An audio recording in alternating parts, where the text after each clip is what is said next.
всичко, което ти трябва за да започнеш да програмираш, се крие тук. Честно казано, бях объркан. Не знаех откъде да започна и всичко онлайн ми се струваше доста сложно и скъпо. После попаднах на майсторство в Python. Стъпка по стъпка към успешен код.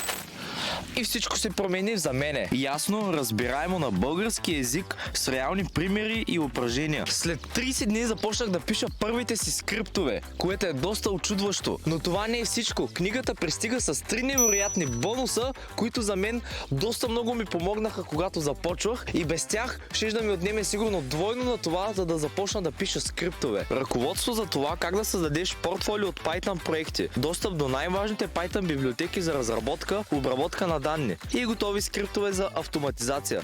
И ако искаш да надградиш още, може да добавиш и мини ръководство за работа с библиотеки NumPy, Pandas, Matplotlib или работна тетрадка с 101 упражнения по Python. А защо не и наръчник, който да те въведе в веб разработката с Django. И всичко това на цената на един онлайн урок, от който всички знаем, че нищо няма да научиш. Научи се да програмираш. Повярвай ми, няма да съжаляваш. Доста интересно ще бъде за теб.